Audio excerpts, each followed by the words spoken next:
bandiraɓe jetti Allah joom baɗe e bawɗe o en juule nelaɗo labɗo labaɗo o en ndu wonima ceerno cheikhna Ahmada Tidiani radiallahu taala anu yo weli Allah woni e makko e dendagal jokkoɓe men fewde e makko en juurima dendagal enɗam ɗom e yirɓiɓe foof e dendagal julɓe ɗum woni kala e dendagal leñol fulɓe ɗum mbawi wonde kala yettode wodani Allah nde Allah wurni en ha tawtorɗen nde ɗo hitande nde ganduɗa yo Allah waɗ ɗum hitande moƴƴere waɗ ɗum hitande jaam waɗ ɗum hitande ɓeydare dendagal caɗele ɓennade e hitande ɓennunde yo Allah taggit ɗum e hitande ɓennunde guila e corona o ha e dendagal caɗele gondaɗe foof bi jahi rasulillahi sallllahu alayhi wa sallam wonɗen koye ha lewru haran ñalawma haran nen ara jiɗi wasiyade hen jiyaɓe Allah ɓe tan fadde ko pototo gollude e haran o jomen defte en mbi في يوم عاشوراء وعشر تتصل اثنتان ولها فضل نقل صم صل زر عالما عد واقتحل رأس اليتيم امسح تصدق واغتسل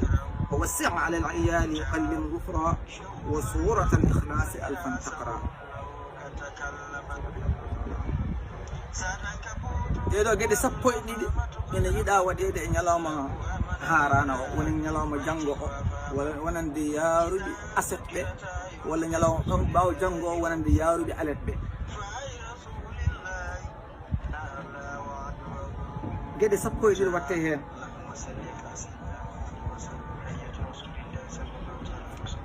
gueɗe sappo e ɗiɗi ɗe kusum koora hen ñande sappo harande nde wonno nen sallallah alih sallam o horanno fodde duuɓi 9 hitande 9 ɓiir nde mbo wuuri so Allah wurni kam min hoorat ñande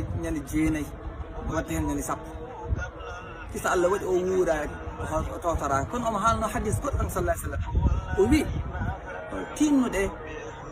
yowma ashura koratema ko woto nande e yahudiyankoɓe holɗum ɓeyde hen ko adi ɗum ñalawma walla caggal mum ɓeydon hen ñalawma ɗum o meeɗi ɗum haalde kanko sallallah alih w sallam jono ɓaade o wino ñande 9 man hoore kiso Allah waɗi o hororani basi ala enen koren ñalawma 9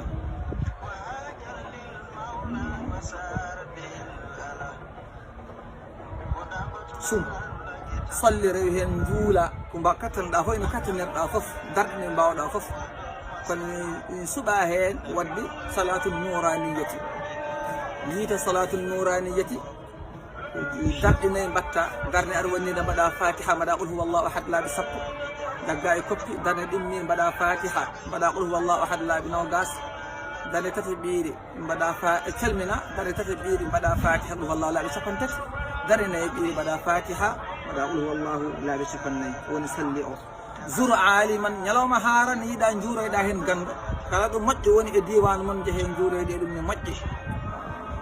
moƴƴo wuuro foof woni moƴƴuno muɗum joho juurude moƴƴuɓe so jangguinowo mum so ceernani mum so khalifa muɗum so moƴƴo muɗum joho juuroy ɗum ɗum zour aliman sa dañi juuroyade ñawɗo so ñawɗo sellani so tawi wonto woni jaaha juuroɗamo duwonoɗamo waktahil en yiiɗa ñani hen kadi pinoɗa en yiiɗa ñani hen pinoɗa ɓe mbiya kala pinotoɗo ñalawma haran Allah heewani jari borade ɗum ñawguiti ra'sal yatimi imsah hoore al yatimi mo mema ɗum kono mbadda hen hunde noon sa ari sa yi al yatimi on saaha moma hoore nde ndeysan on sa itta ujunere so ujunaji ɗiɗi so temedde joyi joguiɗa dokkama beltinirama ɗum ceerno Ahmad Diak mo ganduɗa koye galle mum mbatten yewtere ndeysan koye sifaji makko jeeyano ndeysan o wiyanno min jogui ko yettiman za maqrabatin en ndeysan noon o wiyanno min rasal yettimi imsa tasaddaq ñande ñalawma harani yiiɗa cakkoɗa ɗum woni ko jiita mbo Allah waɗi yaajen yosoɗo ngaari yimɓe fof keeɓe hen cakkude mumen moƴƴi sa dañi sakkade kalis cakkoɗa ko dañɗa waɗirde saabi Allah foof waɗɗume ñalawma harano waga tasil yiɗama subaka o sa fini lootoɗa ne hasiɓe mbi kala lootiɗo subaka harama misal jon so wiyama ñande sappo hara ñande 9 nde kiraɗi mbaɗama noon sisiɓe pamrata ñani kiraɗi mbaɗa lecceje ñaama sen pini subaka mum subaka law mum sagal salatu ɗo woni ya looto hari nangue fudde ɗumen ndiyameji moƴƴiɗe foof jilidira e ndiyameji zamzam ɗe ne haasi sa lootima Allah heewani jeli barami rafi e nden hitande